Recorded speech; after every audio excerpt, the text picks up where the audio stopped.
A small task can feel impossible when your mind is already overloaded.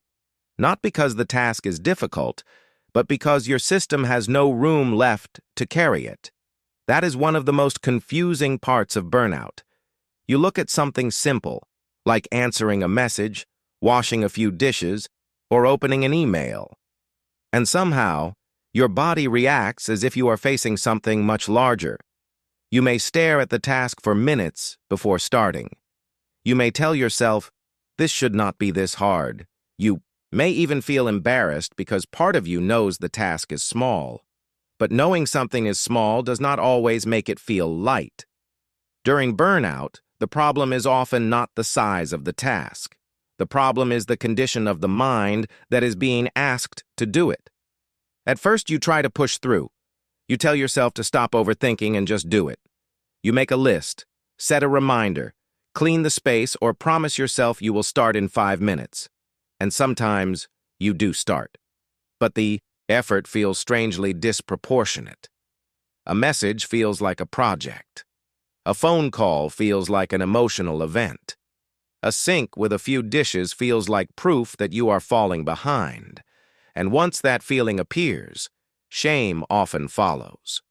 You start asking yourself why you cannot handle basic life. You compare yourself to who you used to be. You remember when these things felt automatic.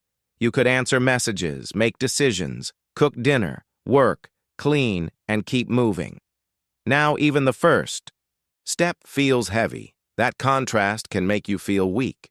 But weakness is not the best explanation.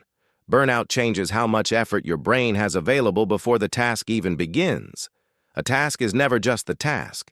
It also carries the emotional meaning around it. Answering one message might also mean dealing with someone's expectations. Opening one bill might also mean facing financial worry. Cleaning one room might also mean confronting how long you have felt behind.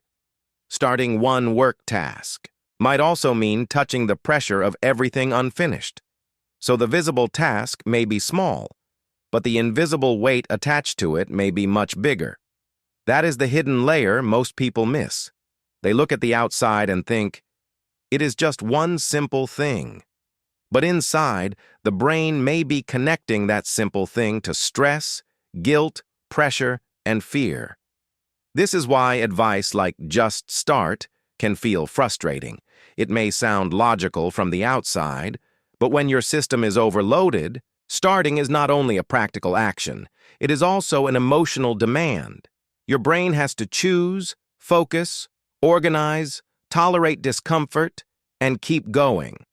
All of that requires energy, and burnout reduces the energy available for those invisible steps. The real issue isn't that you are too lazy to do simple things. It's that simple things may be reaching a nervous system that is already carrying too much. That changes the way you understand the problem. Instead of asking, "Why can't I just do this?" you can ask, "What is this task connected to?" Maybe it is connected to disappointment. Maybe it is connected to responsibility. Maybe it is connected to the fear of doing it wrong. Maybe it is connected to the feeling that once you start, more demands will appear. That last one matters. Sometimes people avoid small tasks because starting one task reminds them of all the others. One email becomes the whole inbox. One dish becomes the whole kitchen. One errand becomes the entire life you feel behind on. The task becomes a doorway, and the mind resists walking through it because it expects more pressure on the other side. This does not mean you should ignore everything. It means the solution has to be more grounded than self-criticism. A burned-out mind often needs smaller entry points, not because you are incapable, but because your system needs less threat around the beginning. The goal is not to conquer the entire problem at once. The goal is to reduce the emotional size of the first step. That might mean separating one task from the larger pile. It might mean deciding what done enough means before you start. It might mean writing down the next step so your brain does not have to hold the whole plan. It might mean giving yourself permission to do a plain version, not a perfect one. Because burnout often turns simple life into a performance review. Every unfinished thing starts to feel like evidence against you. But a task is not a verdict. It is just a task. And when your mind is exhausted, it may need support before it can take action. That support does not have to be dramatic. It can be quiet structure. Fewer open loops, clearer boundaries, less pressure around the first step, more recovery that actually lowers mental noise. When small tasks feel impossible, it does not mean you are broken. It may mean your mind is asking for a different kind of approach. Not more shame, not more pressure, not another reason to criticize yourself. Just a clearer understanding of what the task is really carrying, because sometimes the task is small, but the load underneath it is not. If you want to explore this more, there's a structured breakdown linked in the description.